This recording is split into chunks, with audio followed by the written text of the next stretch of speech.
Salutations readers, welcome back to my channel. My name is Nkechi and this is the mid-year book tag 2026. So usually I film this kind of a video in early July, but my reading has slowed down tremendously that I don't think waiting until the end of June to film a video like this makes a difference like at all. So I'm like, you know what? We're in late June. I might as well just film it now since it make no difference otherwise.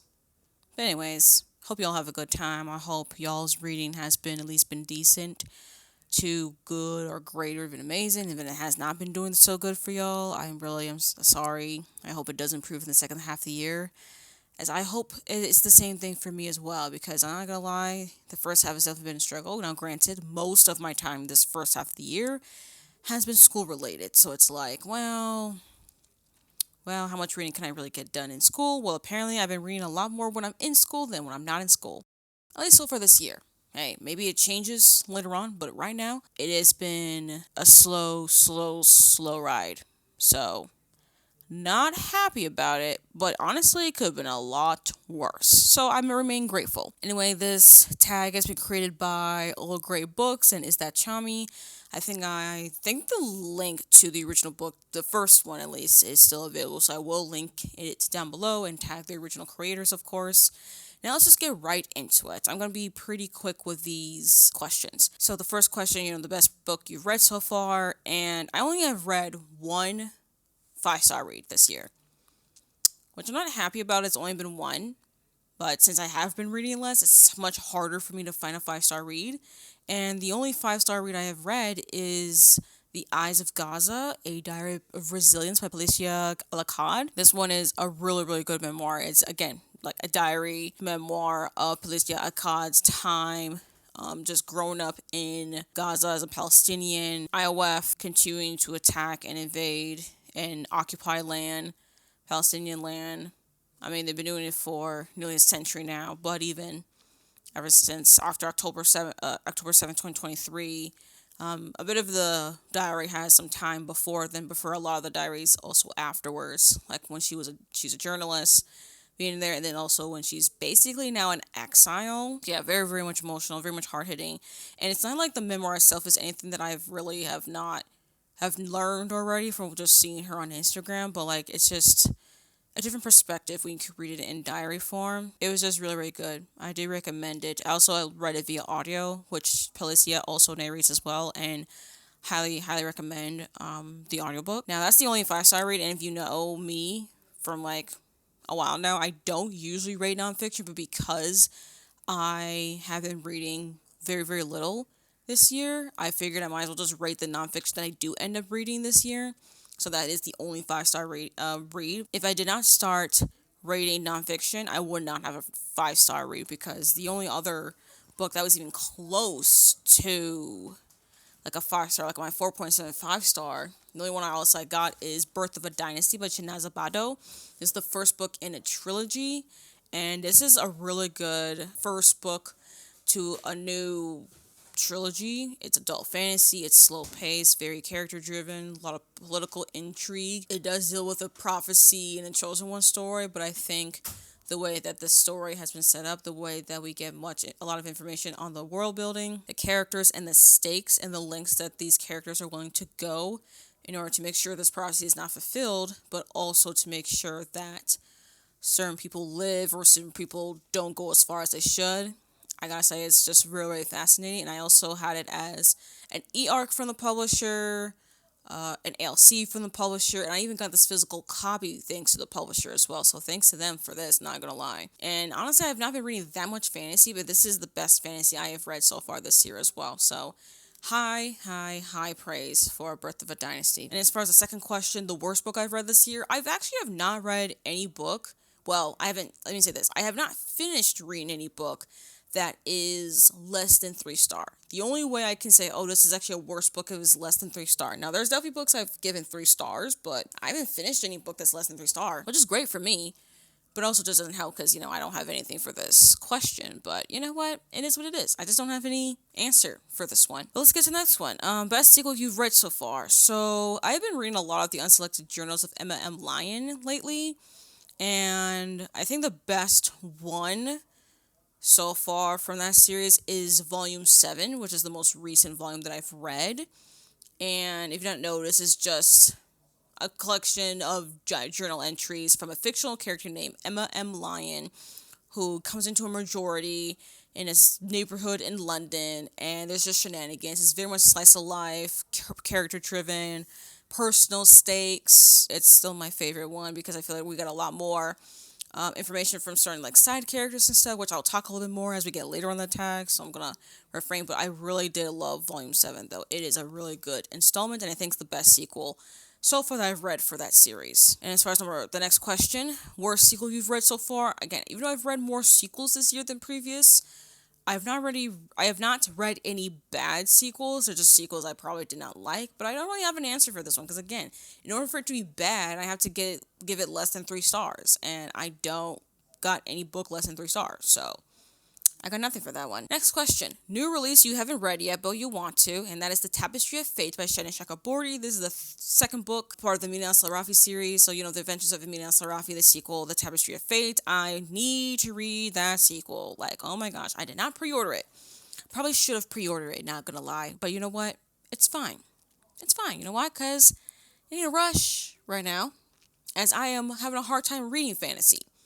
So even though it's definitely something like, I definitely need to read it sooner than later, but it's not particularly a rush, but I definitely need to read it. Looking forward to it whenever I get a chance. I'm mostly just waiting for the audiobook. Next question is about my most anticipated release for the second half of the year. I usually film a video, about my most anticipated releases of the year. So usually for this question, I particularly want to find some new releases that I have not mentioned in that video. But in case you missed it, though, I will link that 2026 anticipated releases video down below. Alexi Harrell recently announced a short story collection called The Slantwise Histories, Collected Stories. And I need to consult my laptop here because I have all the information about all these anticipated releases. Because I'm pretty sure it's coming out later on this year. I just forgot when. October, right. October 20th.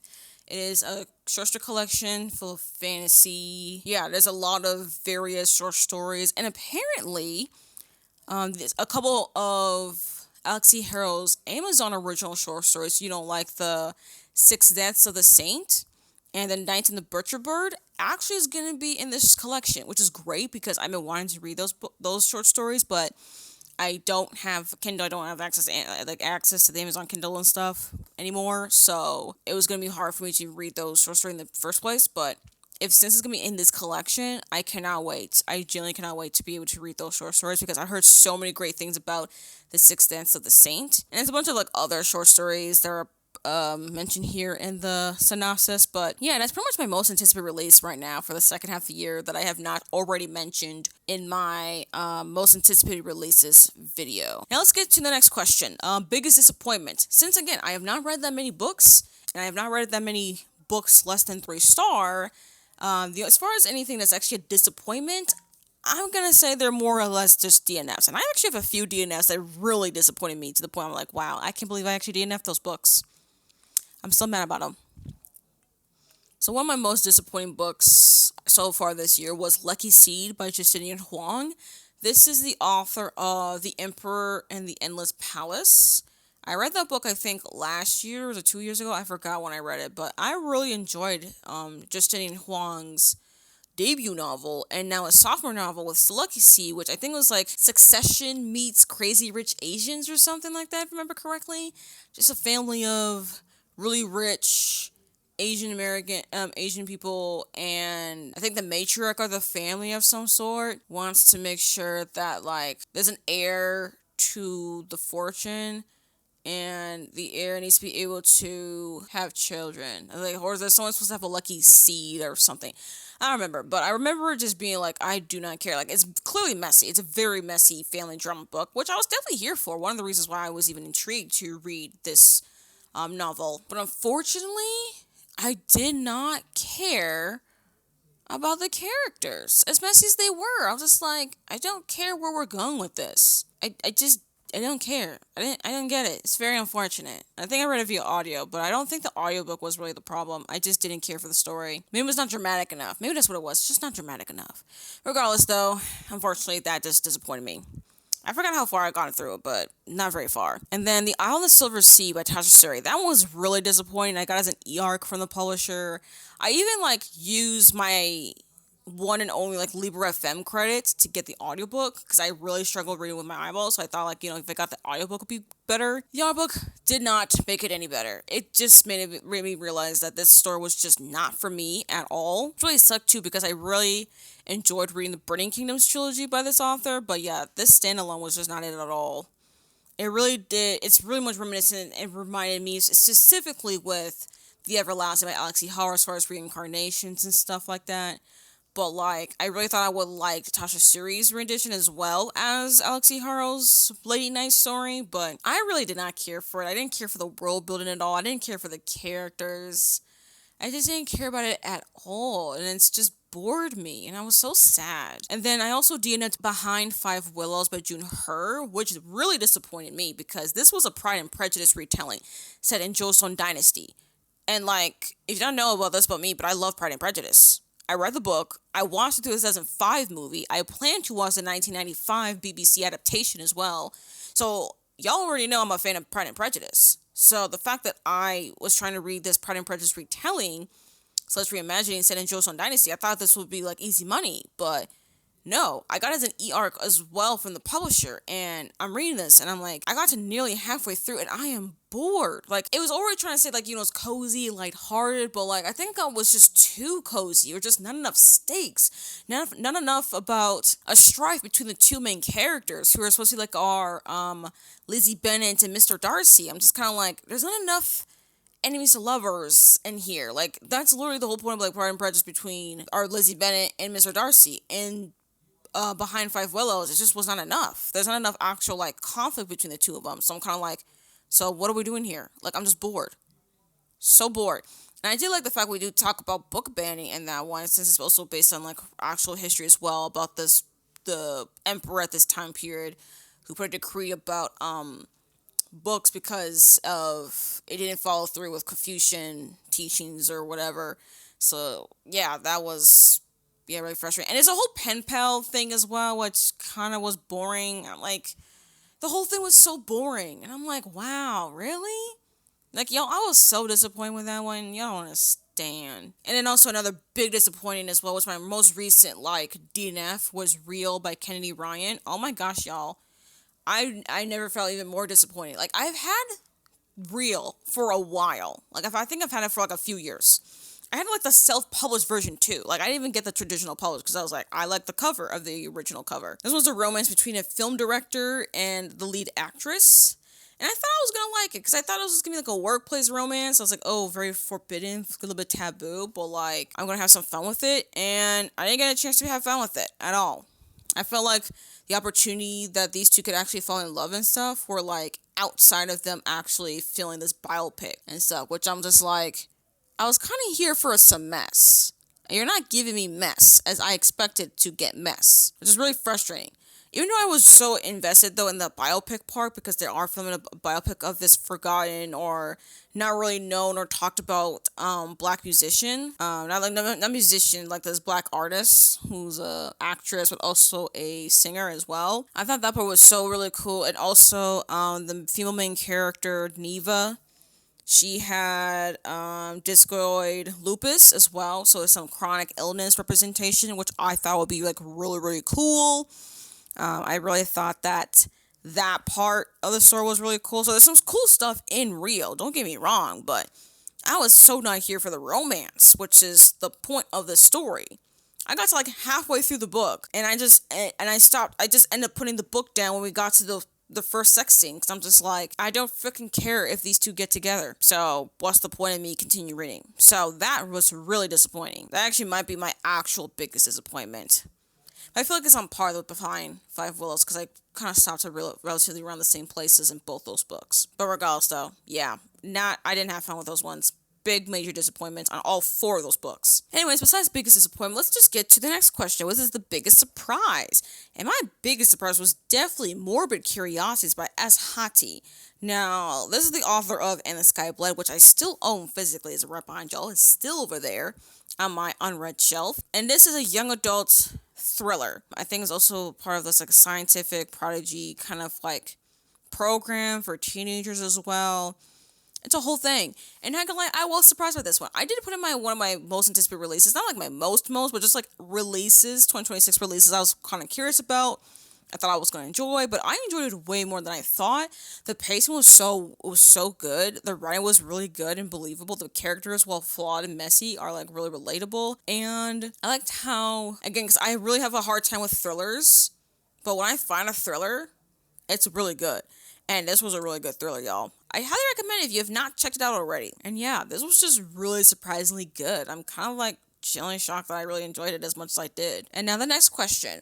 Favorite new author, which is a debut or new to you? I will say as Hati for Morbid Curiosities for sure. So that's why I'm so grateful that I still have her debut novel, but also though Shanaza Bado actually as well, as far as like also a debut novel. I'm here for this series.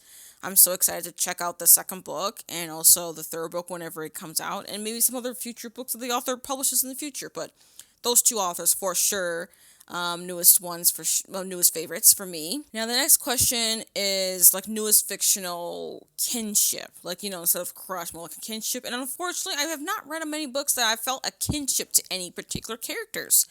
Which, not gonna lie, saddens me. Not gonna lie. I really look forward to always, like, since I don't have crushes, because again, I'm aromantic asexual, I'm kind of just like, well, then why not a kinship?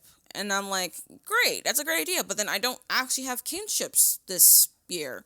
Any fictional kinships. I'm sad that I don't have an answer for this question. But I do have the answer for the next question, which is newest favorite character. And technically, this is a bit of a cheat because it's not one character, it's actually several characters, but the group is called The Alchemy. And it's part of the Unselected Journals of Emma M. Lyon series. It's compiled of Emma Lyon, Neil Pierce, young Nigel Hawkes, and the Duke of Islington. They kind of like form like a bond, like a group together in I think volume 4 or 5, I think, if I remember correctly. I think it started in volume 4. And it's solidified by volume 5. So I've been a fan. I've been loving this group of characters ever since. And yeah, it's not really a character, but I like the group name. So I'm kind of grouping them all together because I just love. I really, I really am. I have a great time. Truly have a great time with this series. I need more books. That's why I'm kind of like slowing down on reading the 8th volume because I'm like, I need another volume. I cannot wait for another volume. I need the next volume. I just love all 4 of them. I like their banter. I like the chemistry between all 4 of them and how much these men really care for Emma and how Emma really cares for them and stuff. Definitely do just like recommend the entire series. Alright, we should definitely move on to the next question, which is a book that emotionally moved me instead of, a book that made me cry. Since I don't really cry reading books, but I do feel emotionally moved. And of course, The Eyes of Gaza, of course, is an obvious one that emotionally moved me. That's why it ended up being a 5-star read.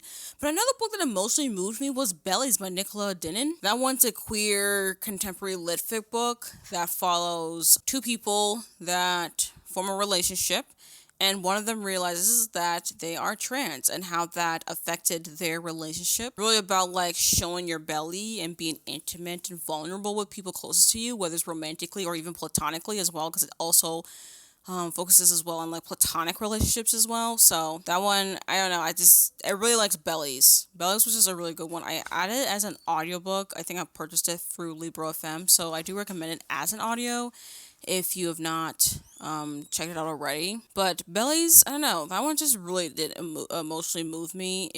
I was really captured by the emotional interiority of the 2 main characters, especially the one that realized that they were trans as well, and how that affected their friendships and romantic relationship, and also they figure out themselves. Everyone's a mess, everyone's not perfect, everyone's very flawed, and just really cool to like see and how that like could bring some of them together, form new relationships, but also tear apart other relationships as well. So yeah, that's a really good one if you've not checked it out already. Now, next question, a book that made you happy. Of course, with Emma, we have the journal and selected journals of Emma M. Lyon, but I went with a different answer for this one. I went with Jane Austen's Bookshelf, a rare book collector's quest to find The Women Writers Who Shaped a Legend by Rebecca Romney. This one I actually read in May, and that one made me happy because I actually learned a lot more of like the women writers that influenced and like inspired Jane Austen's writing.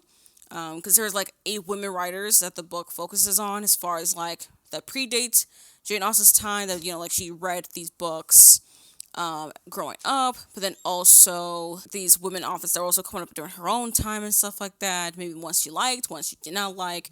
And I think it was also interesting too, seeing this rare book collector, the author as well, Rebecca Romney, who's like finding these books, reading these books, reviewing the books, learning more about just finding these editions, a very pristine edition of these books as well, and how those women authors definitely have shaped and influenced Jane Austen's writing that we now see her prolifically today. That one really made me happy, not gonna lie. Also, it was really satisfying to read a nonfiction book as well. So that's another reason as well. Next question, favorite book to film adaptation that I saw this year. I did see a few adaptations, and there's only 2 in particular that I actually really enjoyed. One of them is The Count of Monte Cristo, 2024. This is made in France.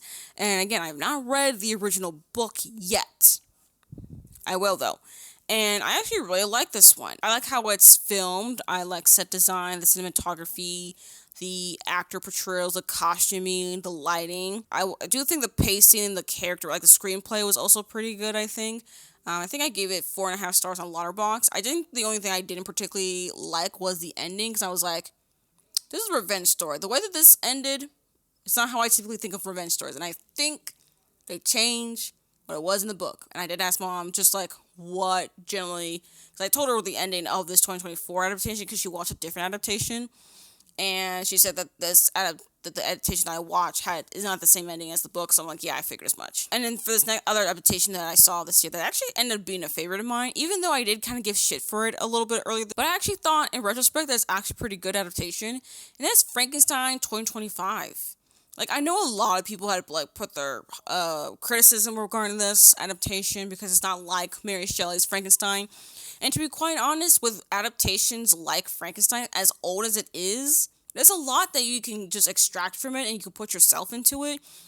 Guillermo del Toro just wanted to do something different and focus on something different. And I think he has every right to just focus on a different aspect of the story. And I have not reread Frankenstein before I watched the movie, but thinking back on it and just like the portrayals of Victor Frankenstein and the creature, I think I actually can definitely appreciate it in retrospect now on how Del Toro went about it than like reading Shelley's Frankenstein. Like, Shelley's Frankenstein still exists in book form. You can still read it that way. And as far as the adaptation, I think the adaptation did its job.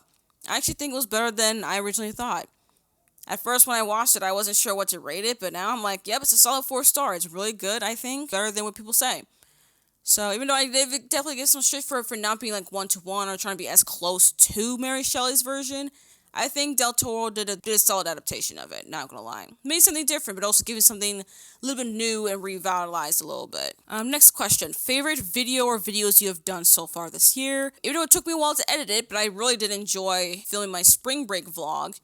Because, like, I was like, well, since I'm on break, I might as well show y'all what I did during spring break. And I really liked filming it. I liked editing it when I got around to it. And then also, I feel really proud hosting my These Reading Sprints Will Not End Until I Finish Reading the Book. So I did that with Quiet Spells by Isaac Ajanian and Seasons of Glass and Iron short stories by Amal Motar. Next question. The most beautiful book you bought so far or you received. So I kind of went with just what I bought this year. And for my birthday, I bought a few books. But for sure, though, I am so satisfied that I purchased physical copies of The Patternist Quartet by Octavia Butler. So, of course, the first book in the series is Wild Seed, which was a book that I read, I think, December last year. And I really like the cover of this one.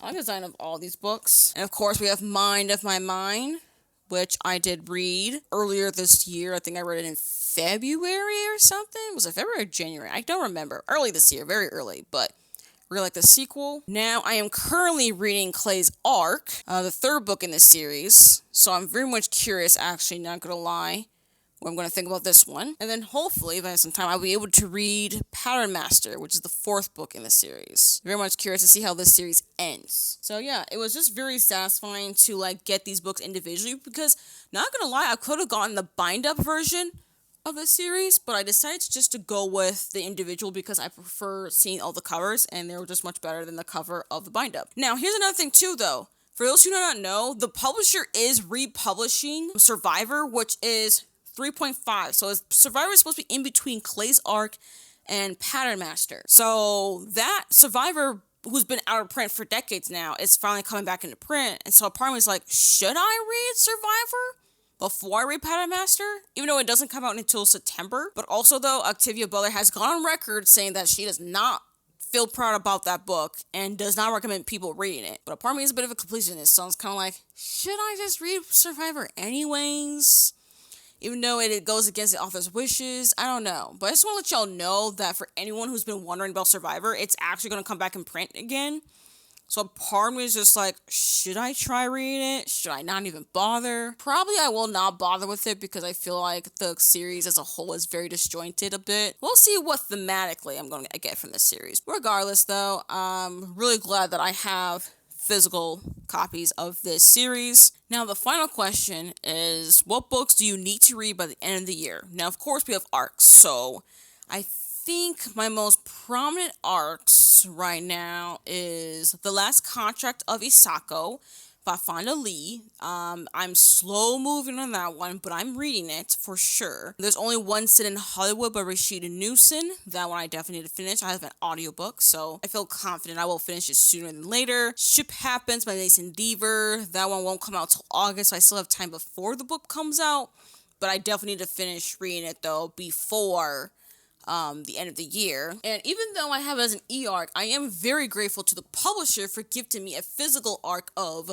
The Call of Crowns by Chinasa Bado. This is the sequel to Birth of a Dynasty, and I am really, really grateful that the publisher gifted me also a physical arc so I can annotate it. Don't be surprised if I end up hosting some reading sprints where I'm trying to finish reading the sequel of this arc, because I kind of did that before with like Sun in the Morning, so I might do reading sprints for this book as well, which would be cool, really cool. But I do think I will get through it a little bit faster. At least I hope so. Regardless, though, I'm like 12 seconds later. So my camera overheated, so I don't quite remember what I was saying. But I think I was talking about The Call of Crowns by Chinasa Bado, and that I plan to read this, and that I need to read it because it's one of my arcs. Yeah, I think that was sentiment for this one. It is definitely going to be read this year. It comes out in November, so hopefully I can finish it while I'm in school. There'll be plenty of breaks, I think, during the fall semester. I should be able to finish it. Besides any arcs, as far as like any books I have on my physical TBR, not gonna lie, I'm not totally sure. As far as my physical TBR, I'm like, oh yeah, for sure I'm gonna like try my best to really finish, or read these books at all. But there's only one in particular that I'm like, I feel really more accomplished if I could just manage to finish reading this, or just read it this year before the next one. And that is The Anthropocene Reviewed by John Green. I don't own I own very, very little books written by white men. White cis straight men, I should say. And this is one of them. But I really had a great time with Everything is Tuberculosis by this author.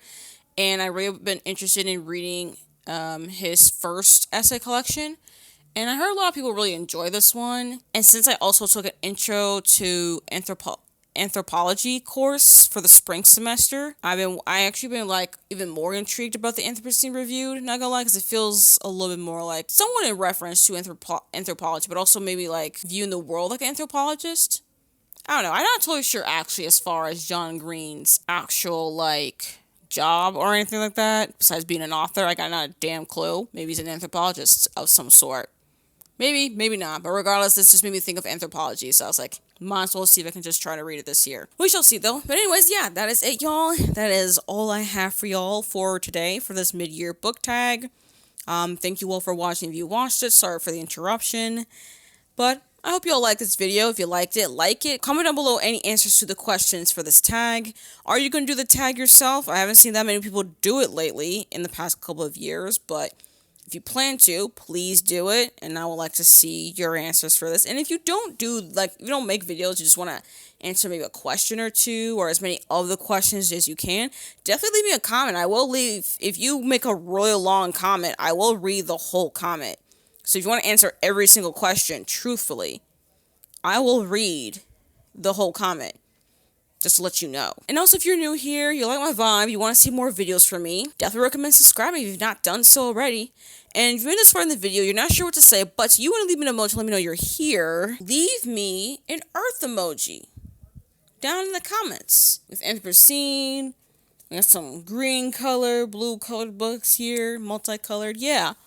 Leave me an earth emoji. Leave me any one of them, or all three of them if you want. Anyways, I hope you all have a good rest of your day, or evening, night, dusk, dawn, or whatever is your time zone. And I hope to see you in my next video. Bye!